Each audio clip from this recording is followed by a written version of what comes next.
Today we have a guest whose story is the definition of transformation. Jacqueline Hurst is one of the UK's leading life coaches, a mindset expert, and the author of the powerful book, How to Do You. But before she became the woman inspiring thousands, she was fighting some of the darkest battles: addiction, anorexia, and self-destruction. Her journey took her from rock bottom to becoming a force of change, helping people break free from limiting beliefs and taking control of their minds. Jacqueline's no-nonsense, straight-talking approach to mindset works, cuts through the fluff and gets to the real stuff, the way that we think, the way that we feel, and how we can shift both to live the lives that we actually want.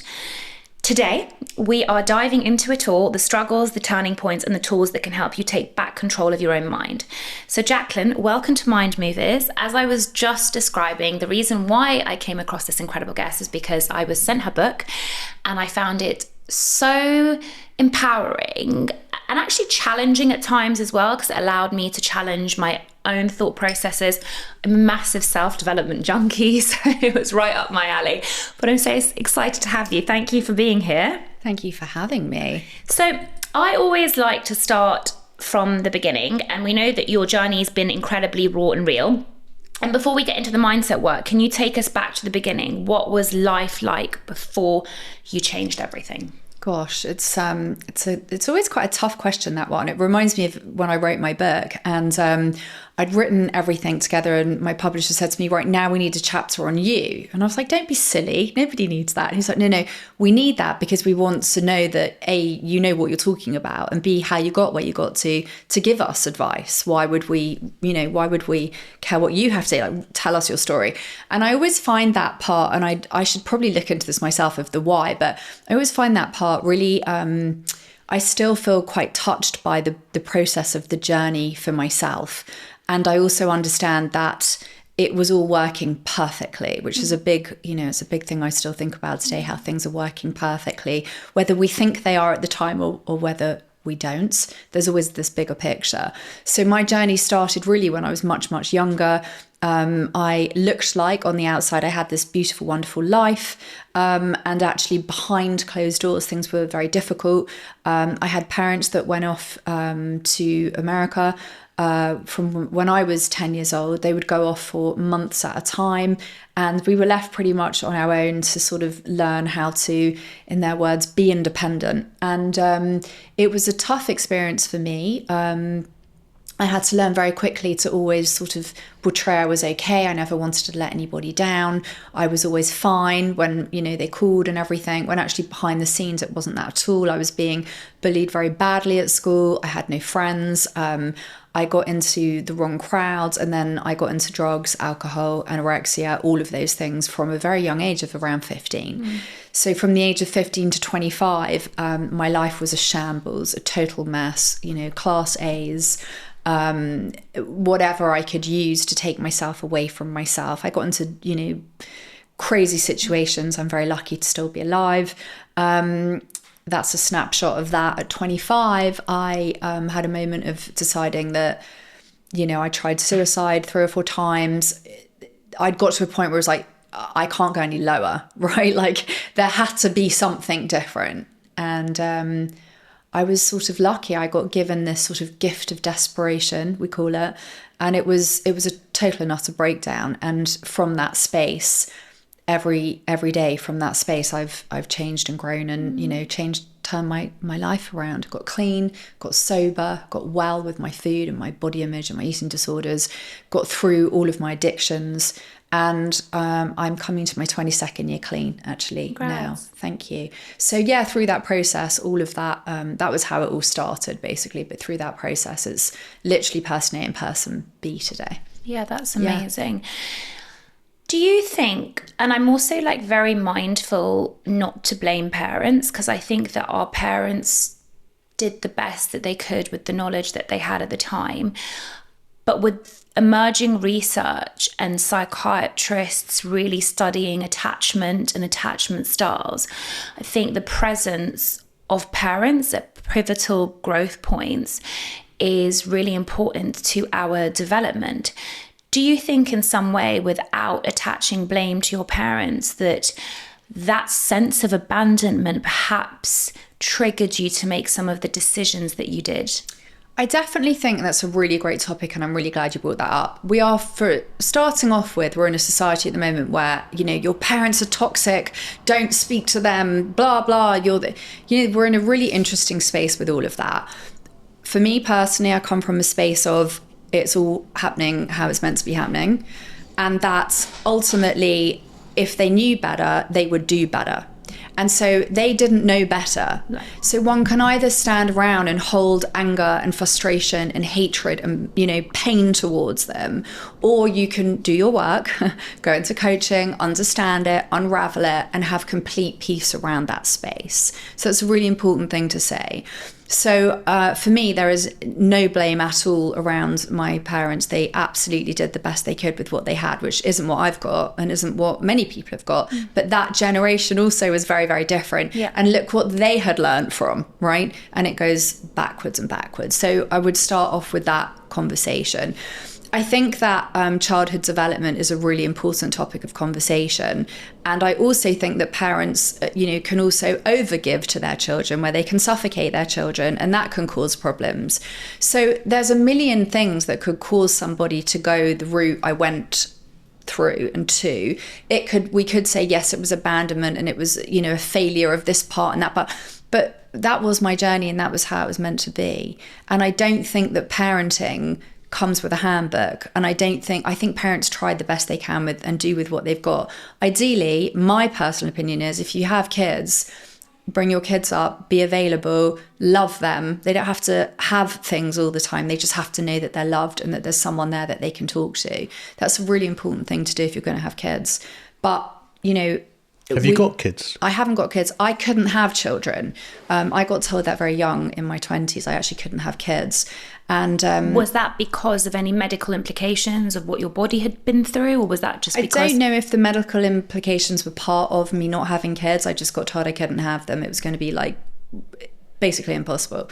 And again, it was another experience for me. And it's not actually something that I talk about. So that's, not that I've got anything to hide, but for me, that was sort of, I was told, this is how it is. Now, I'm a super positive thinker. So I always believed, if I really wanted to have kids, there would be ways around that, right? There's adoption, et cetera, et cetera. So my journey and my path didn't take me down that route, but I do believe that because I didn't have children, I had this space to grow my business, and I've worked with over 9,000 clients now, and that has been so enlightening for me, and I have really been able to give a lot, through that process. So I feel very grateful for that. And I'm never someone who lives in if this is the fact and this is what it is, I've got to find ways to think about that to make myself feel all right about it. I'm never going to be someone who sits in a victim mentality of this is terrible, my life's over. There's a process to that, but you can't stay in that forever. Yeah, I think a lot of people do, but there's a few things that I want to unpack. First of all, have either one of you seen Adolescence? Not yet. No, I heard no. It is a masterpiece. I really recommend, especially because you're in the space of coaching and so forth, and there's so much psychology and psychotherapy around it. I won't spoil it for you, but essentially it's about a young boy that gets accused of stabbing a young girl to death. And when you hear the producers and the writers, they said that, the reason they were inspired to write this story is because of what is going on in London, which is very prevalent now. You've got these young boys attacking young girls. And it's a lower class family up north, and, a loving kind of family from Liverpool. And they cannot work out how their son turned out like this. And it's so, so powerful in so many senses. But talking about the parenthood side, you would say that looking at them, fine, they're not the most well-off family, but they were very emotionally available, I think, to the child. And obviously when the child is going through the justice and legal side of things, you see an episode where the parents are like, I could have done better. I'm sorry I wasn't there. I'm sorry I didn't intervene. And, one of the rises of violence and misogyny in young boys is because of this manosphere and this toxic masculinity narrative and how young boys are being let down. It's absolutely fascinating. It's really, really well done. But my point is, it was interesting to see because, as you said, people find it really easy to blame parents. And even in the show, you could see that the parents were being tormented by the public because they were like, your son did this, it's your fault, it's the parenting and so forth. But it's really, like, I think people really just do the best that they can with the knowledge they have. 100%. And I think it's actually extremely toxic that we blame parents for children. Leave blame out of it. I mean, the reason why I asked whether you've got kids or not is that some of your clients, let's say, who have got kids, do people sometimes overcompensate for what the deficit that they think their parents gave? 100%. In fact, I was having a conversation like this with my sister recently. She has 2 children. Oh. And, she is the opposite of what we got brought up with. She is fully 180% available for her children. And, and that's lovely in one way. You're saying sometimes too much. And it could possibly be too much in another way. So she's having to learn how to balance that. But again, you could be the most loving, wonderful, amazing parent doing everything you possibly could. And your kids still might blame you for things. But you never this. And but this was too much. And so, this is why one has to learn how to step into, which is what I teach clients, your own emotional adulthood. You got to unpack. Can I swear? Because I'm just holding it back. But you got to unpack your shit, right? Because if you spend your life blaming, my mum did this and my dad did that and my ex-husband did this and my friend did that, like, you're never going to grow and you're never going to take responsibility for yourself. And ultimately, you're never going to be happy or at peace. Yeah, I really agree with that, because on the outside, like, my parents are amazing. Payman's had the pleasure of meeting them. They're extremely emotionally available and kind, and with that, they couldn't be totally present with the schooling and stuff because they were immigrants that were working like 3 jobs at once to keep us in a private school, quite frankly. Yeah.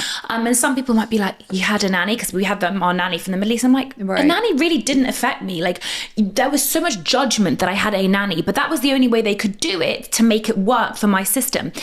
However, what I would say is that I suffer with crippling rejection sensitivity dysphoria. So I cannot. Sorry, wait, what? What is rejection sensitivity dysphoria? So I was a late diagnosed ADHD person by my therapist. And so, like, I take rejection so badly, this, like, beyond. Like, someone could make a passing comment and I will internalize it and hate myself and go into this, like, I'm going to get crisis. really controversial with you here. Yeah. So one has to be really careful with labels, okay? Just putting it on the table here. When I was going through getting clean and getting sober and even the hormonal issues, all of these things that I've had, people have always wanted to slap labels on me. I mean, I could give you a list of 17 labels. People in white coats told me, I don't mean literally white coats, but I mean doctors here and specialists there, right? They become self-fulfilling, don't they, in a way? Once you give yourself a label, you kind of live out. You live up to it, right? Yeah. So this rejection thing, I would at some point love to, clearly not on a podcast, but I would love to unpack that with you, because I'm going to say to you, I'm not sure I agree with that. And I think that many people suffer with rejection, and rejection is a mind-made thing.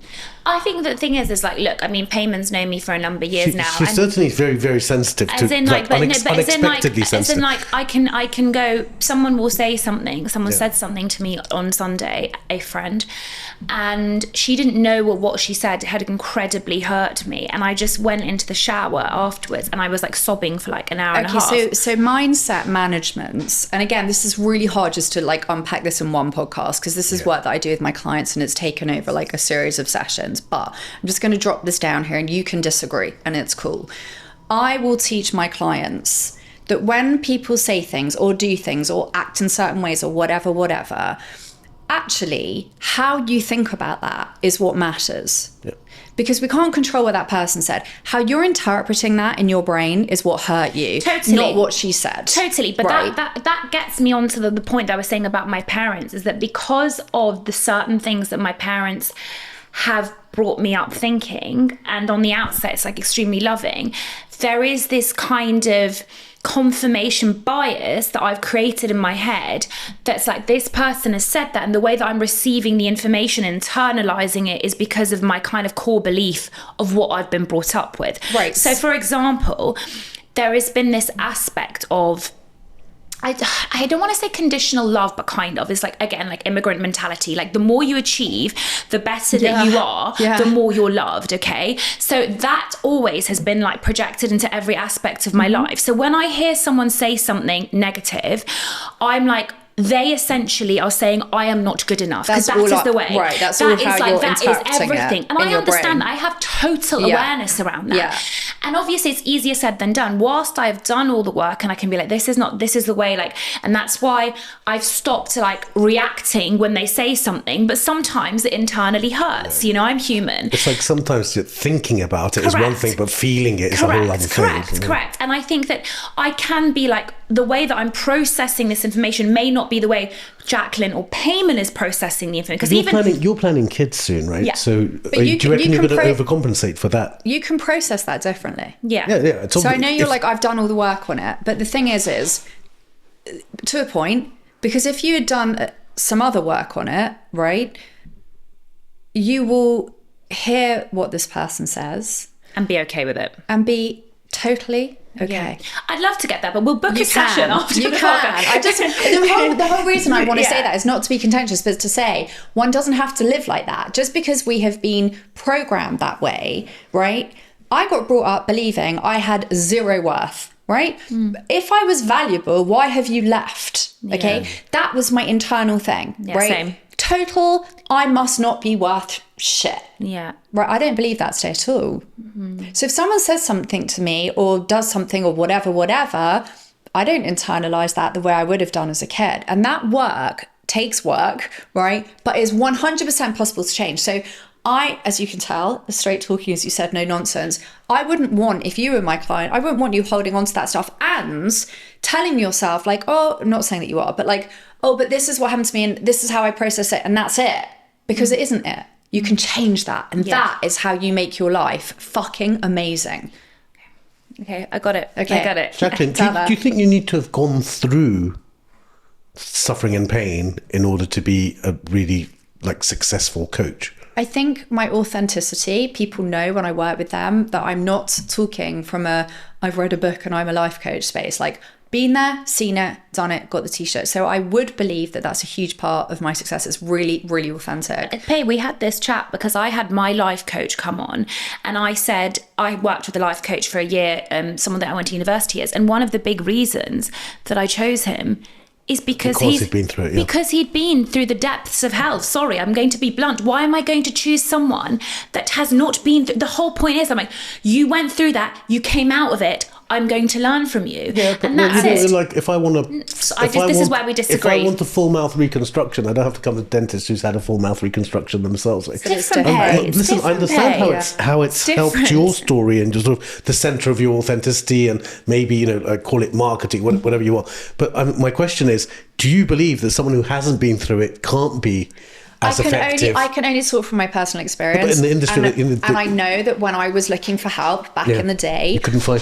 I was an addict. I had a really clever fucking brain, right? I could run rings around people that had not experienced or done anything I'd done. And that wasn't, I'm not saying that's a good thing. It was not a good thing.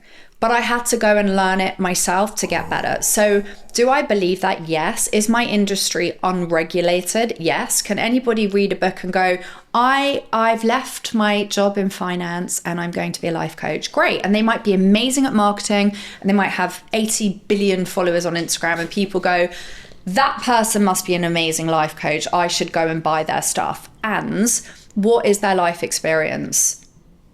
And so, yes, the answer to your question is yes. I do believe people in my industry have to have lived a life to know how to help people. As a coach, I'm not giving people necessarily advice on what they should do. I don't know what they should do. What I do is I teach people how to think, and then they work out for themselves what they should do. For instance, if someone had the opposite problem that you had, so you're saying you had low self-esteem.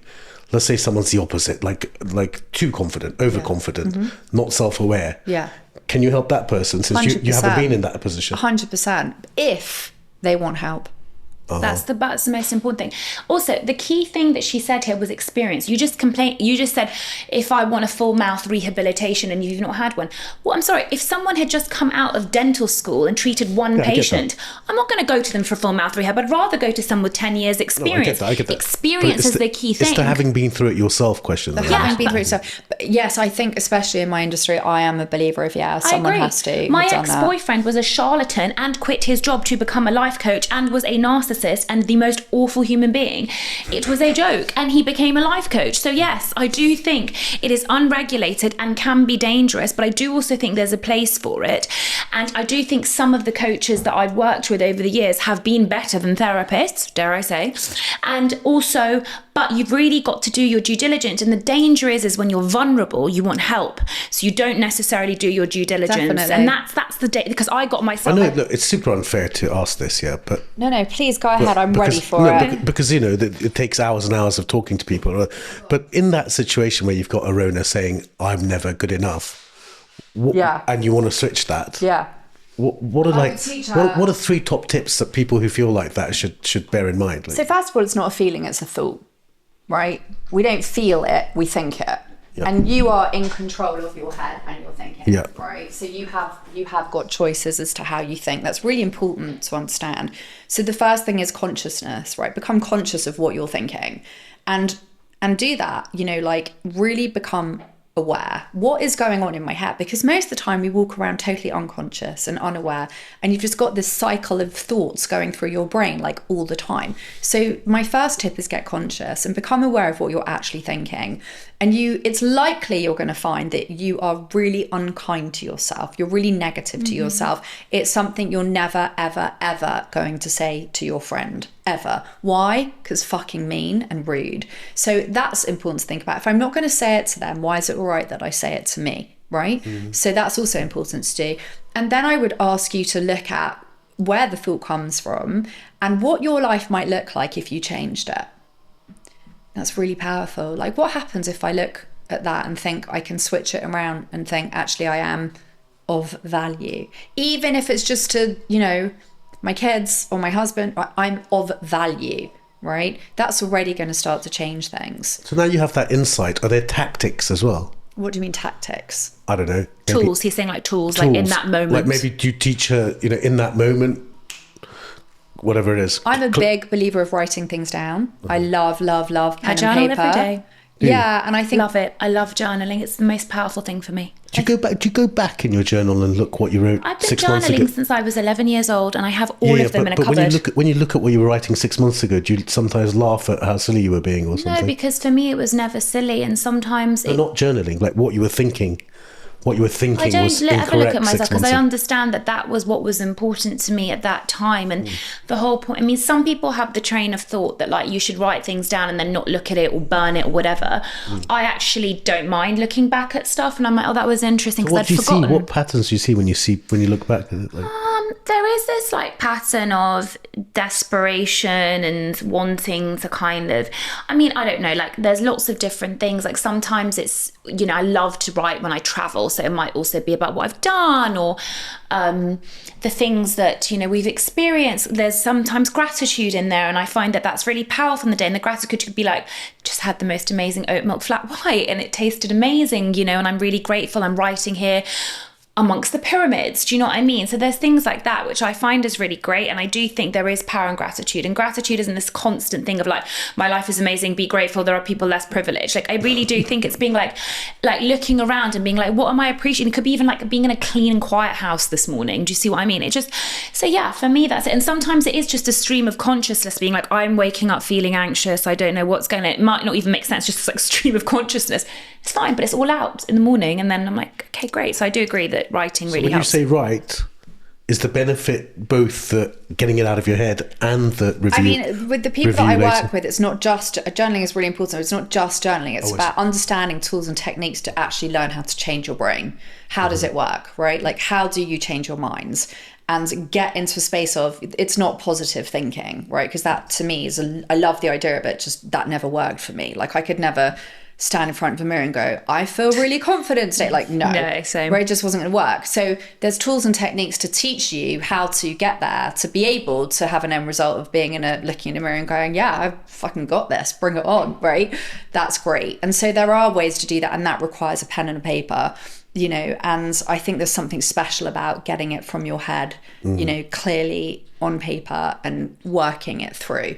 It's annoying for people because we're in the day and age of everything's fast, but actually when you slow it down, it's really helpful. Yeah. Have you noticed that how many years have you been doing this? pretty much since I got clean. I got clean at 20 I got clean in 2003. So have you noticed that the problems have changed a lot since mobile phones? Yeah, drastically. Like it's definitely the cause of a bunch of pain. Yeah, Right? it's we are totally disconnected from each other.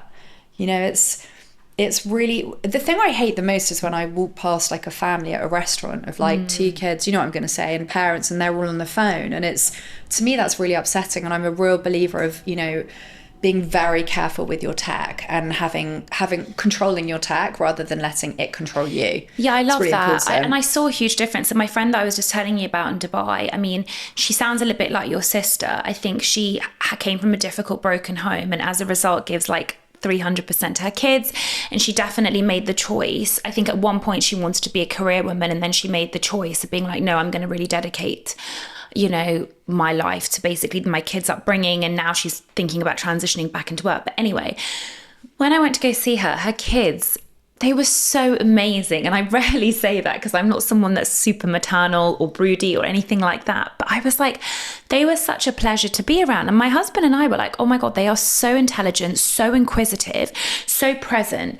And I was like, Anna, what have you done? And you know, she said to me, she was like, and I noticed it. No iPads and no mobile phones. And it was At all? fast. It was at all. They How have old to are use they? the 8 and 6.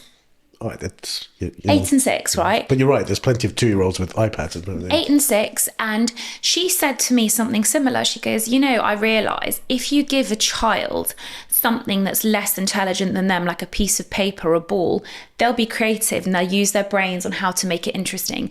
If you give them something like technology, which is smarter than them, their brains will start to slow down. And I really saw that because they were constantly being creative around the house.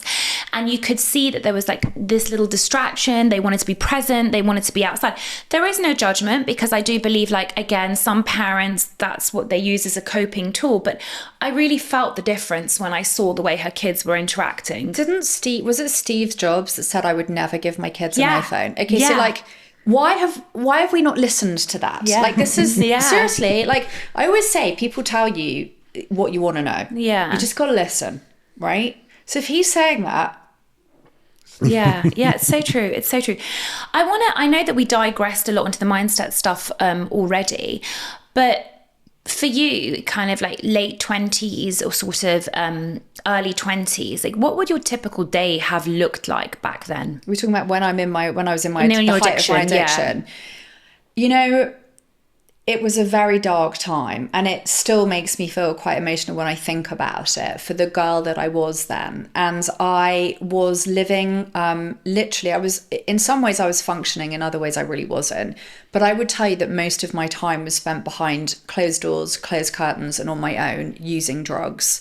I did have a job and I could function on that. But a lot of the time it was literally, I was completely isolated. What was your job? I was working as a PA, and you know, I was, you know, doing cocaine in the toilets most of the time, and you know, it was crazy. And then in the evenings, I would go home and smoke a load of dope, and you know, shut myself off from the world, and you know, or it was, you know, if I was in the mood to actually go out and do something, it would be crazy shit that, you know, I would go out and come back 3 days later. And it was a wild time. And, you know, as I keep saying, I'm really lucky to say, you know, I'd wake up in different countries sometimes and think, how the fuck did I get here?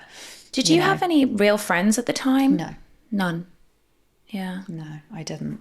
I think that's really... It's probably very hard to be friendly with someone like me back then. It was probably impossible, actually, to do that. So what was the day that was the turning point? So the day that was the turning point was I was living in a squat. I had nothing, no money to my name. And not in touch with your family at this point? Wasn't in touch with my family. And my mum had found out, like, that I was down the road and knocked on the door and came in and said, you know, you're my daughter and I love you, and are you depressed? Like, what's going on? And I don't know why in that moment, you know, I think I'd really hit the floor at this point. And I just thought, I need to say to someone the truth. And I just looked at her and said, I'm a drug addict and I need help.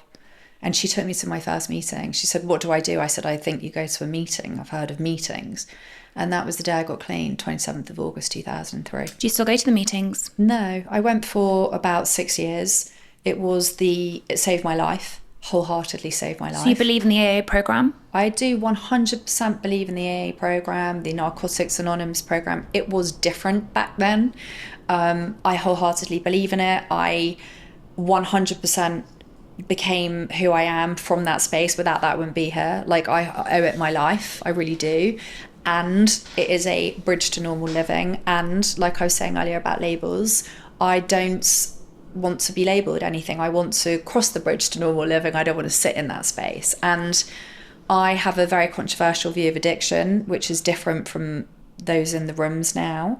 I do sometimes pop into meetings. I did go back last year because my father passed away, and that was an incredibly difficult time. And it was the only time in, as I say, I'm coming up 22 years in August. It was the only time in 22 years I had actually contemplated it again, which was a very frightening space to be in. And I was grateful to go to a meeting, or two. But I think it's a really powerful, powerful program. Isn't it rare that people, the first time they go to a meeting, stop using drugs? Yes. I mean, are you the kind of person who's like all in on? I'm in the 4%. All in on the drugs in the first place. I'm in the 4% of people that get clean and stay clean. 4%.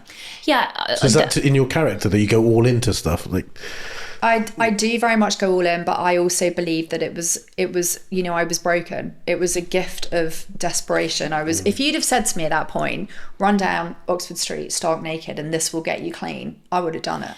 But but I do think it is a type of person, because I had a friend that was an addict and is an addict, was open about it, very open about it, but would think that he could control his ability to get clean because he'd go through lapses. So he'd be clean for 2 months, 3 months, then relapse.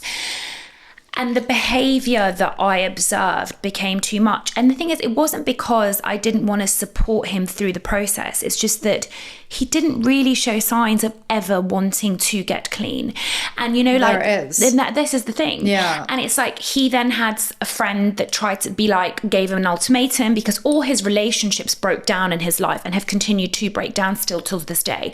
And I had reached a point, where I was like, money had been taken away.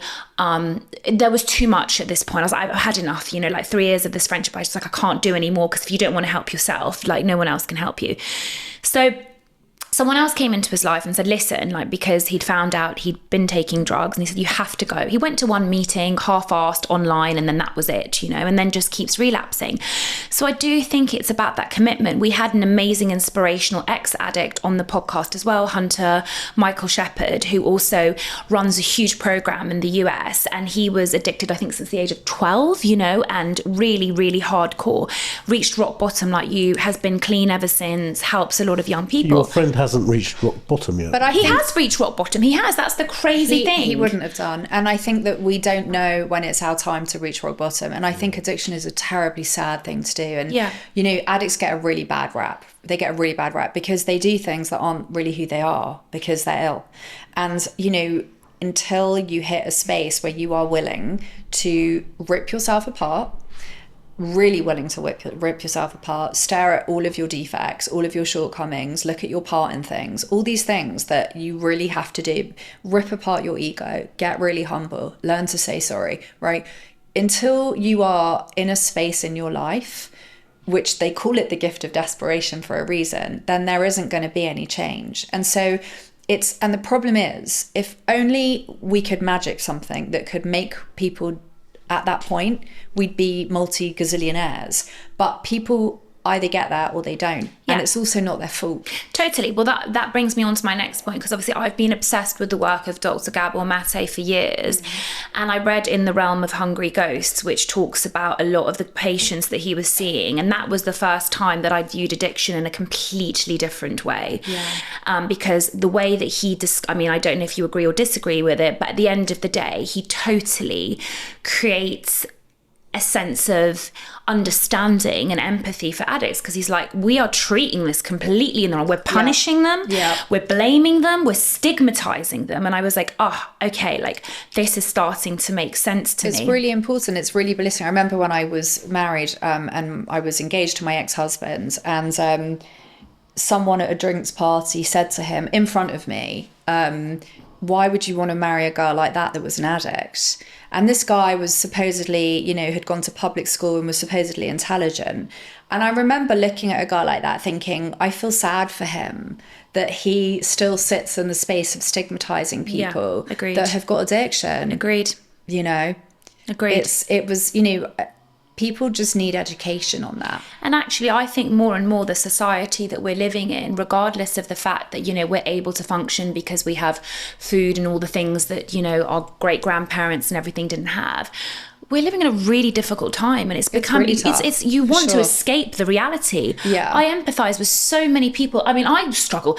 I'm actually teetotal, been teetotal my whole life because I knew I had an addictive personality really weirdly from a young age. And I was like, I'm not going to drink. It was like this weird thing. Like, and everyone's like, oh, did you used to drink? I'm like, never drank, never touched a cigarette, never would touch a vape. Do you know what I mean? Anything like that, because I know the way that my brain works. And I'm really glad, because also I self-soothe in other ways. Like I self-soothe with like validation, for example, posting, social media, all that kind of thing. And I love that you can say that and be so clear about what you know that you're doing. Yeah. A lot of people do these things and they have zero awareness of why. Yeah. So it's really powerful that you know that. Thank you. Yeah, Really. but you know, if she goes to a retreat and they give her mushroom tea, she'll have that. Listen, no. He's like, Not getting involved in this. No. That number one, that's not true. Again, the plant medicine space is something. It's true. Like the plant medicine space is something, again, through Dr. Gabor Mate, that I'm interested in. It's not to say I wanted to explore ayahuasca once, for example, in South America with I didn't do it in the end for whatever reason. But that is a space that I'm interested in. It's not. I don't have any interest in like going and getting high. And when you actually understand how these medicines work, it's not about going and getting high. You know, it is. I'm very precious about this thing, you know, because I do think that when done with the right intention, with the right people in the right space, it can. And I've seen some people change their lives through that. Not me. Yeah, I'm all for it, man. I know, but you wanted to get it high. But I don't think ayahuasca will.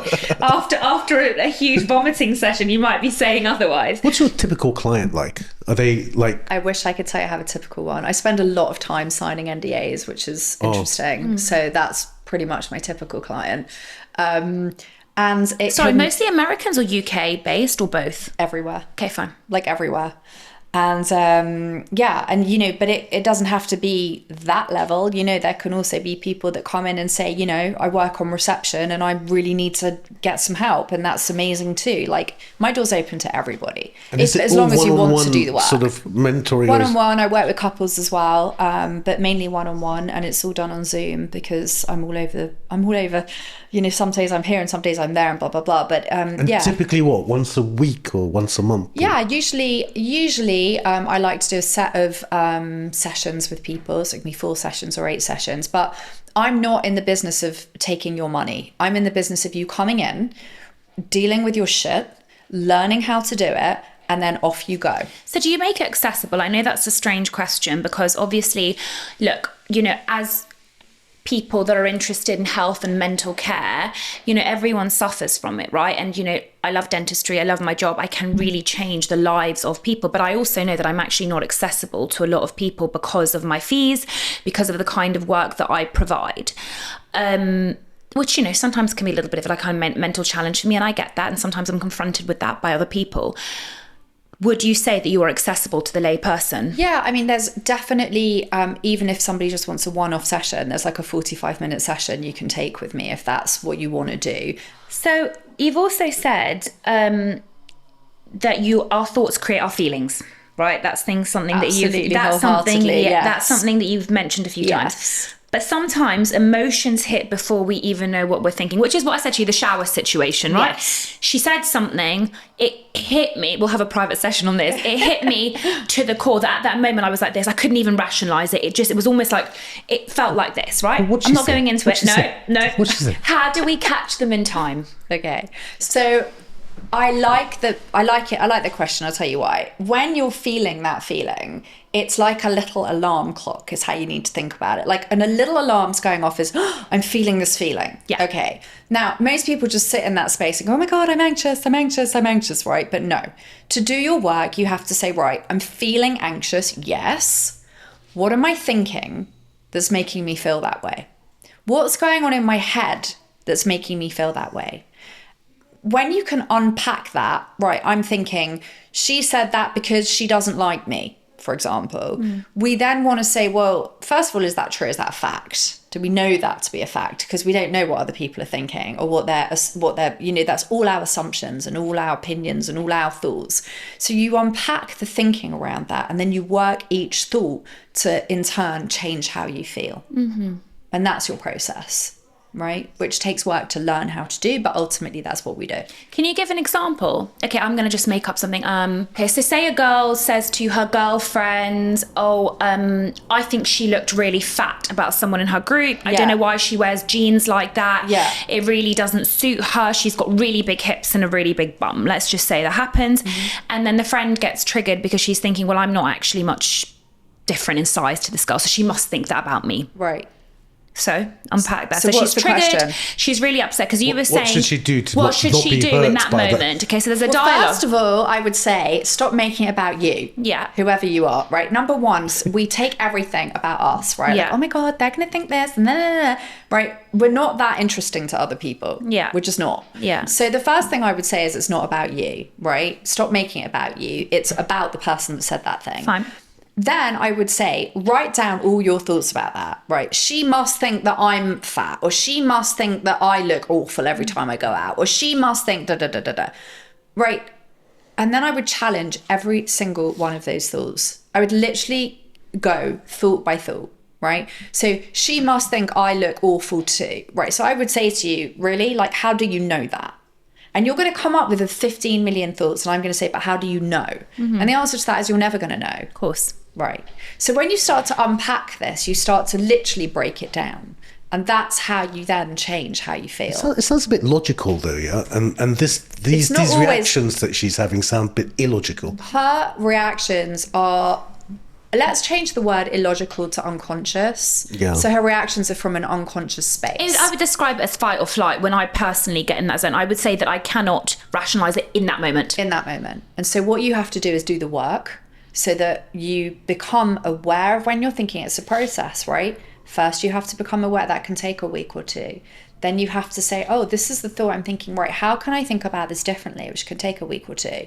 And then the third time, then like week 3 or week 4, when people say those things, it doesn't hit like that anymore. I mean, the space between stimulus and response, yeah, you have explored that. But it's what you do with that idea that you don't. The stimulus and response don't necessarily have to be the same thing. And they will be immediate when you have an unmanaged mind, and they will be way different once you've managed it. I always say it's like a puppy dog. Your mind is like a puppy, and it comes like when it's unmanaged, which most people's are. Okay, it's not our fault. We aren't taught this stuff at school. I wish we were, right? But ultimately, it's a puppy dog. I want to go here. I want to sniff that. I want to go there. I want to go here. I want to go this. Right? Puppies are like la crazy. When you manage your mind, you're teaching the dog sit, stay, come. Mm-hmm. It learns and it knows what to do. And that's what we're doing with our brains. And your brain is so fucking powerful. It is literally the driver of your whole machine. I mean, look, I really, really believe in, like, one observation that I'll make is that with you, everything that you have achieved is also because of the power of your mind and because you really believed and wanted those things. Yesterday, I was on a podcast and they were asking me, like, you were one of the first dentists to be on social media. How did you get there? And I was like, because I really believed in social media as this tool. No one else was doing it in dentistry because no one believed dentists would be interesting on social media. I wholeheartedly believed it. Therefore, that belief led me to where I am today.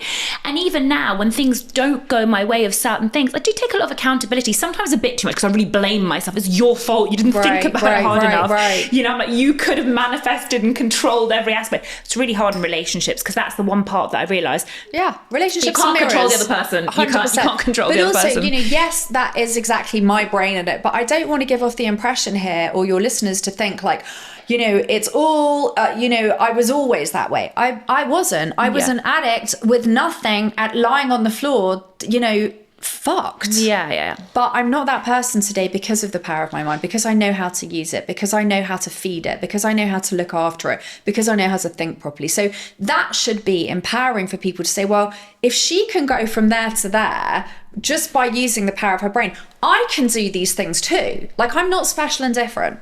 Yeah. I'm Jacqueline, not. what are you struggling with? How long have you got? No, I'm just kidding. What do I struggle with? What do I struggle with? That's a really good question. This week? What did I struggle with this week? You said to me being in London as well. My mum had a small operation this week, and I often feel overly responsible. You know, my dad passed away last year, and I'm learning the balance of like how to look after her, and also not, you know, I can't mummy her. She's an adult, she's 75. But my parents had a marriage where they were together for like 52 years. And my dad did everything for my mum. And my mum is 75. And, you know, I said to her the other day, I was like, just print that email, Mum, just print it. And she said to me, which really hurt my heart, how do I do that?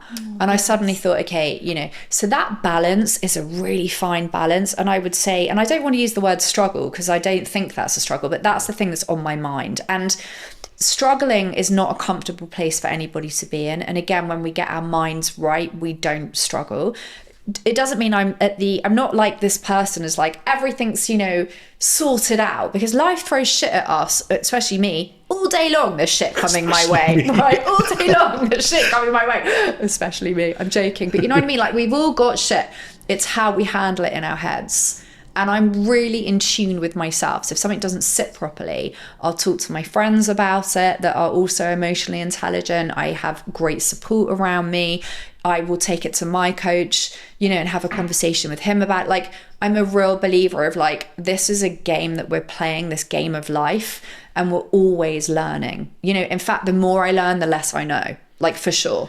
What I really loved at the beginning of the conversation as well is this like kind of notion of divine timing that you were saying. Definitely. To kind of believe that things are happening for you, not against you. I think that that's quite beautiful, and that's definitely been a mindset shift for me. And what I've been like, there are so many things that I've tried to control, but when I've actually lost them or it's gone wrong, I'm like, oh my God, that was actually so good that happened, you know, like, as in, like, I'm really glad that's no longer in my life, those people or this company or this patient or whatever it is. And I'm like, I tried to really control the whole outcome of that situation because I was just so avoidant of the pain. And then when it happened, it was awful when it happened. I really grieve situations. And then like a year on, I'm like, however, I'm not bitter about it at all. I'm like, it happened for a reason, and I'm kind of glad it's no longer in my life, you know, and that's that. It's funny, isn't it? Because the more you control, the less control you've got. Yeah. Yeah. But do you believe, because I think the one thing that I struggle with, because I'm a massive, it's almost like a contradiction, because I'm a massive believer in like your mind and manifesting to a degree, not the toxic positivity type of manifesting, but like you said, like you somewhere in your head were like, I'm going to provide something to people to help people, like how you ended up as a coach, etc. So it's really important that your little actions every day allow things to happen. But in a way that's control, if that makes sense, because you put out your intention of what you want. And I think there's almost like this fine balance of not trying to grip onto it too tightly, but like knowing what you want and also at the same time letting things be and happen the way they're meant to happen. Does that make sense? It does. I had this great teacher, and she said something which I hope will help you. I know it definitely helped me. And she said, like, with things like that, what you have to do is imagine that you're like buying that thing on Amazon, right? Once you've bought it and paid for it, it's on its way. Yeah. And then you release it. Yeah. And I love that, because it's like you have to, you know, you've got to put the work in, and then you've got to release it, right? Like, you can't be spending your life trying to control the minutiae of everything and everyone around you. Like, it's just, you know, control is an illusion. It's such an illusion. So A question that I've got to ask you as well, because I find this topic really interesting, is also about relationships. Do you believe that people can create or draw in the type of relationships that they want and keep them? Or do you think it's much more complex because you've got two people, two brains, etc., etc.? I mean, what's your thoughts on that? I think relationships are is the hardest thing that people struggle with on many levels, because life is really all about relationships, isn't it? And I will urge people to do their work on themselves. Right now, if you're in a healthy, loving relationship, you can do the work on yourself as you're going through those relationships. That's me. That's literally, my poor husband has had to deal with me doing that for the past 5 years. That's a healthy relationship, right? As you're growing and changing, he's still there and you're having a great relationship, right? But I'm not a believer of like, you've got to love yourself before you step into a relationship. But I do think you have to learn about your patterns before you dive in. And again, it depends on sort of the levels of traumas and things you've had. Childhood plays a massive role of, the partners that we choose, because ultimately I'm a believer that we choose, our partners is either our mother or our father, and it's, we're trying to get the thing that we lacked from that parent through the person that we choose.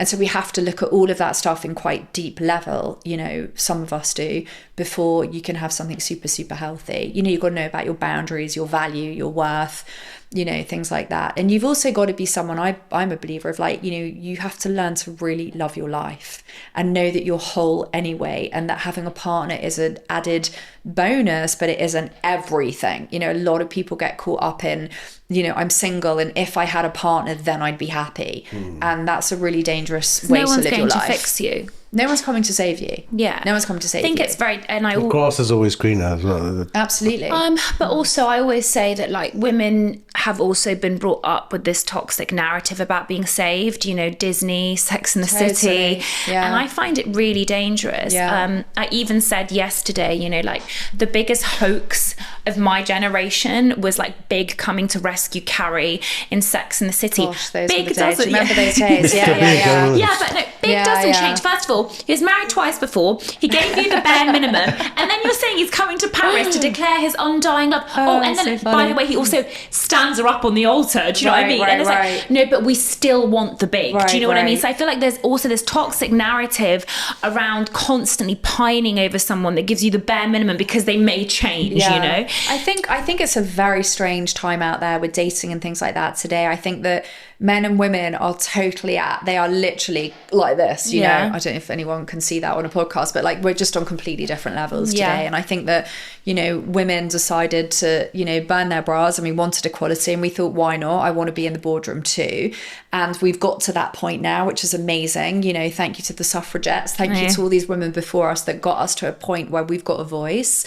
And I feel that, men are a bit stuck now of like, well, now what? What do we do? And men open doors for women, and women say, no, thank you, I can do that myself. So they're a bit confused. And yet women really want a man to be gentle and loving and kind and all the rest of it. And it's all like everything's everywhere, and it's like how something has to change, because we're in a space right now where I'm hearing more and more and more of people just saying, I'm just single and I'm staying that way. Like, I just can't do it anymore. I had 3 women in my surgery over the last 3 months that have chosen to have IVF donor babies on their own.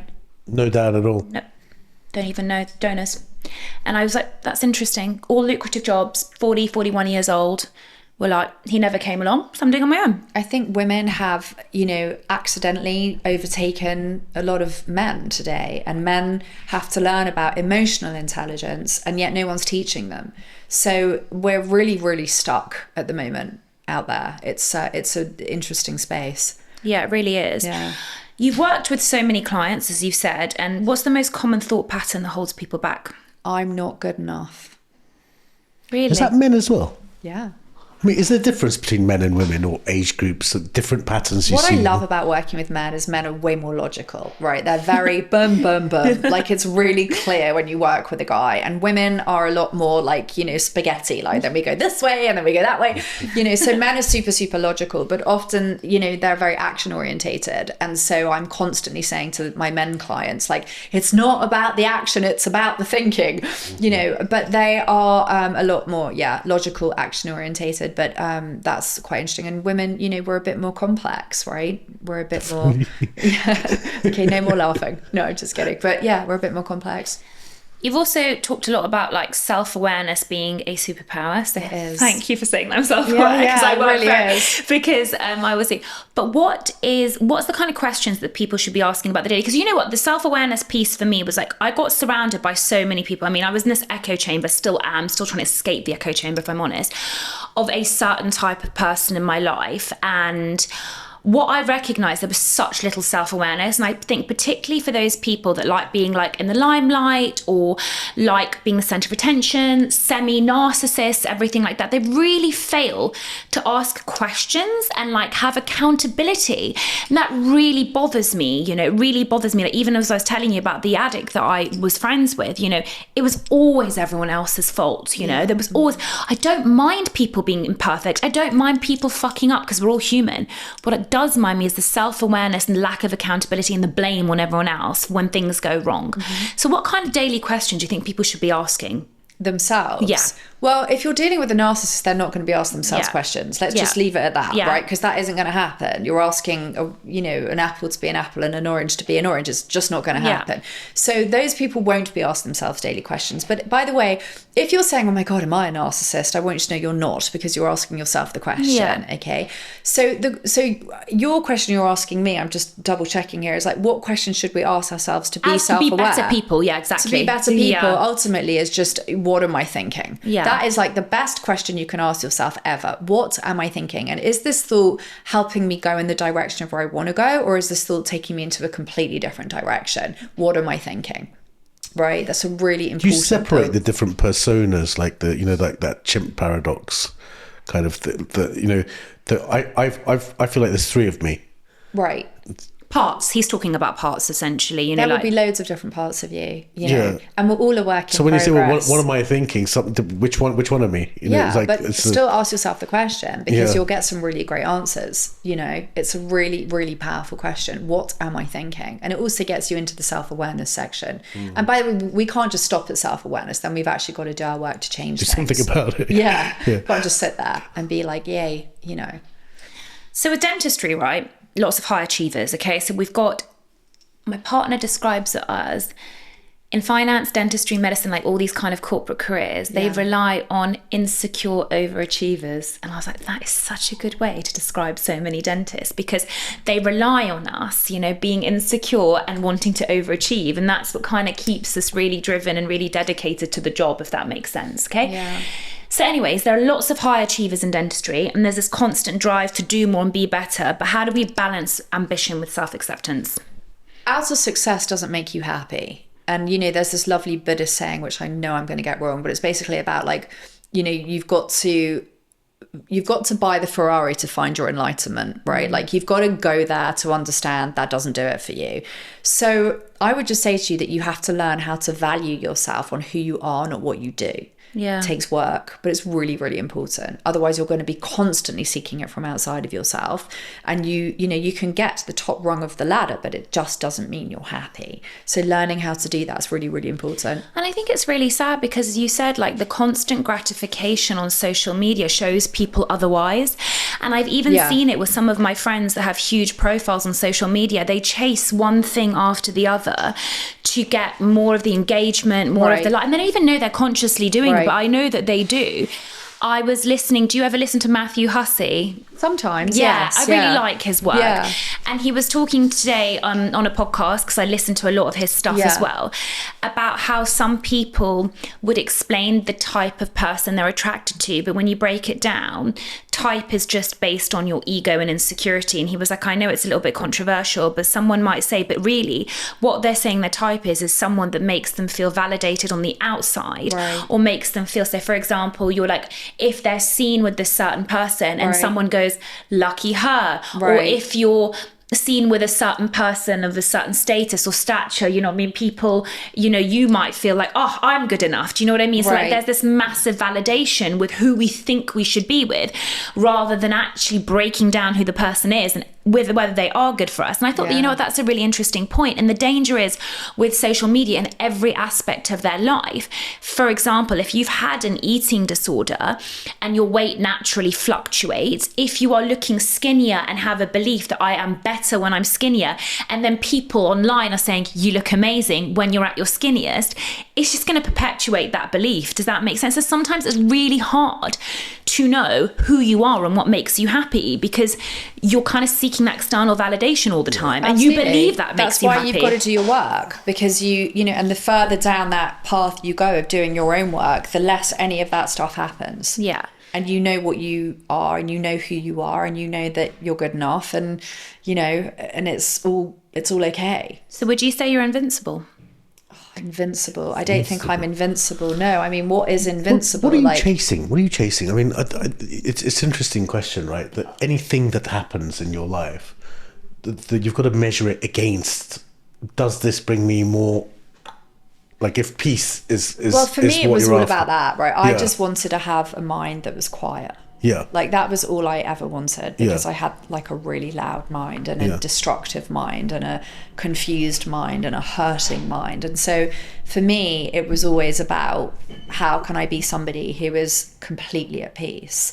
And, you know, I feel blessed today that I could tell you that I have a life where I lead, which is deeply peaceful inside.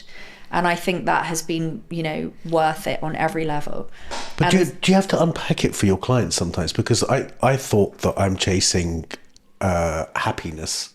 You did your whole life? I thought I'm chasing happiness. Yeah.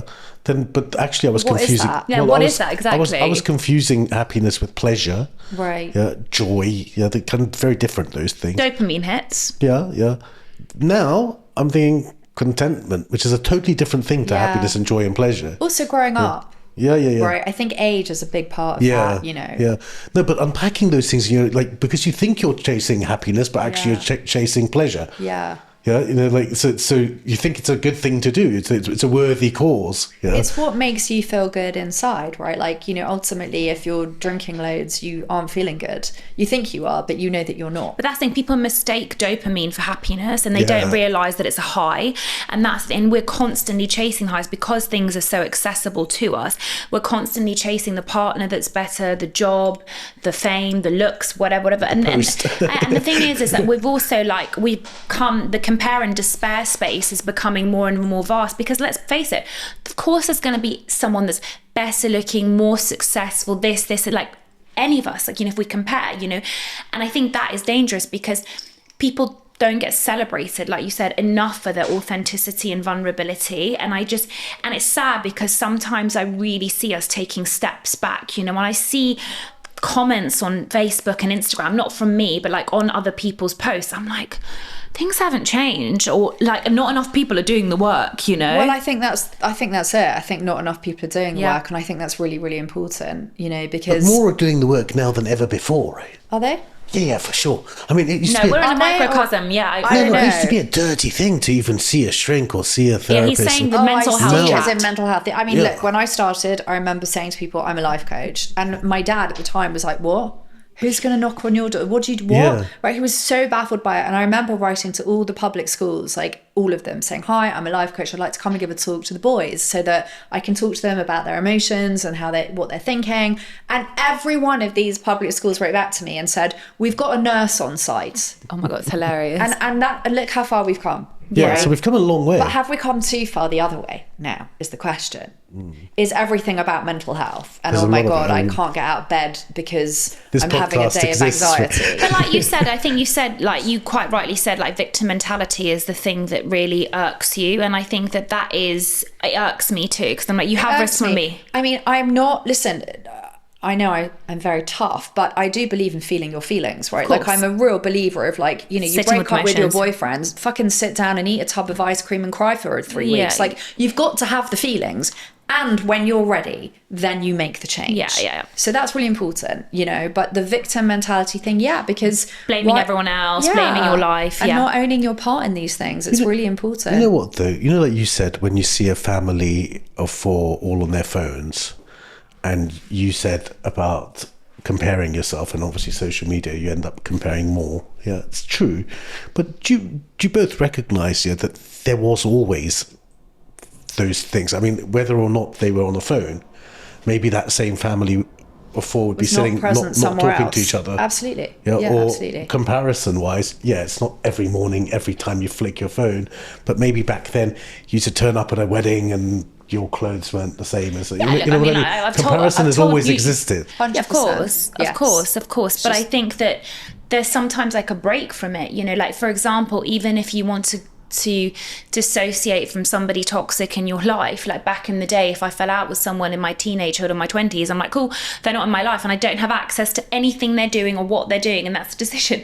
Now this happens, like you might be tempted like every now and then just to be like, what are they up to? Like you break up with someone, are they dating someone new? Do you know what I mean? Like you've just got all of this access that I just doesn't think help that whole self-preservation thing. And that's just my view, because you've got the temptations there, and being human, sure, I don't put myself to constantly looking, but every now and then I might slip and be like, what's this person doing and stuff. And I think the accessibility to these different things makes it more difficult, I think. Like the narcissist life coach, that guy. No, I actually laugh. I looked at his LinkedIn the other day and I was like, anyone that pays this chump, I feel sorry for him, It happens. So I want to ask you something, because I think this is really important. If you could go back and have a conversation with your younger self at her lowest point, what would you tell her? I would say to her, it's going to get better than you could ever imagine.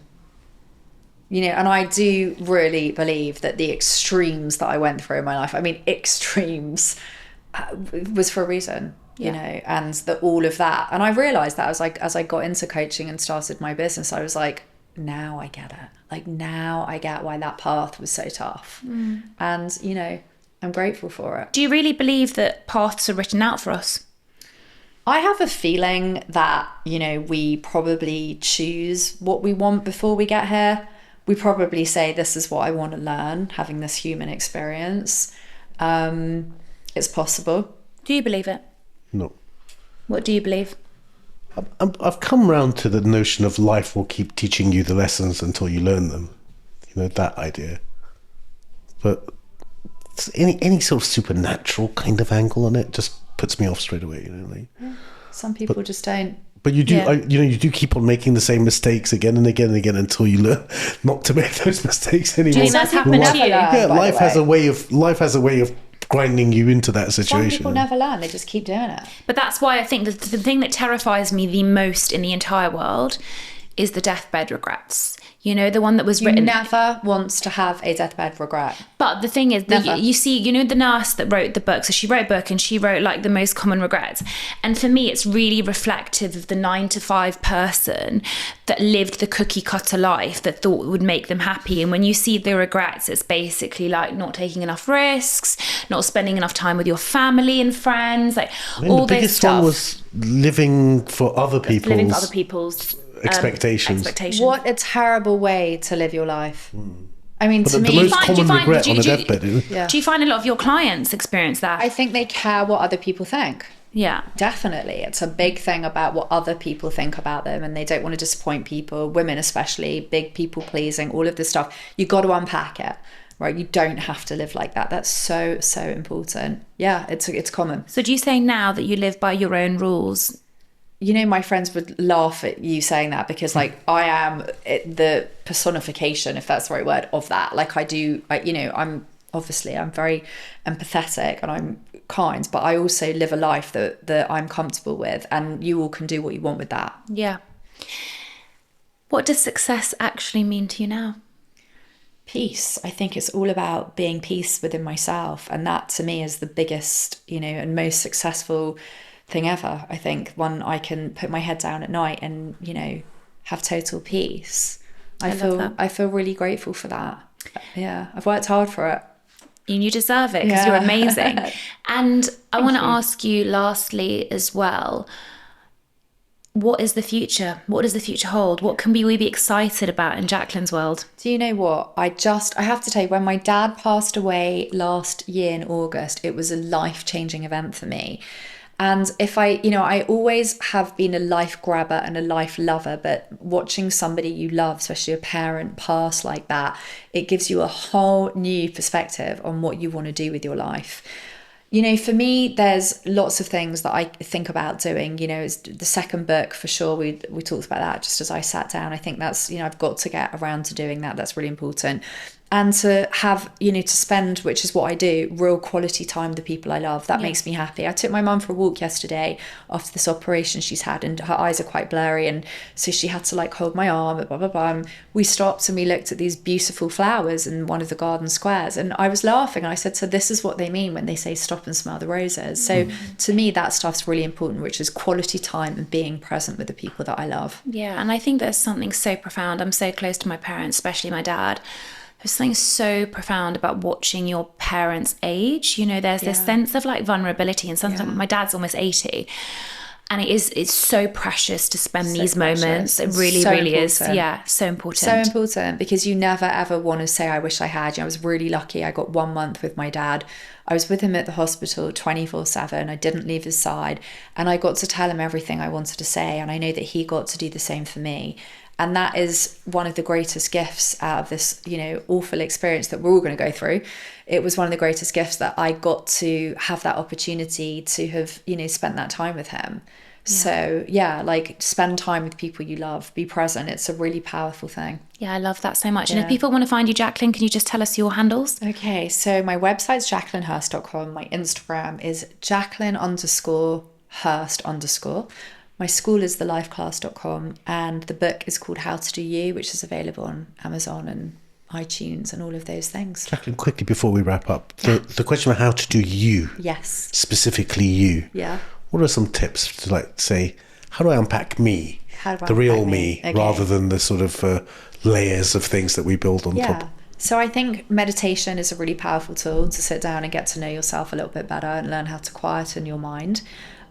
Being really conscious and aware of what you're thinking, really important. And how are you living your life? Ask yourself that question, am I living a life to keep other people happy, or am I being true and authentic to myself? Living authentically, being true to yourself is a really beautiful way to live, and unpacking that is really, really important. Perfect. Thank you so much, Jacqueline. It's been wonderful. Thank you so much. Thank you.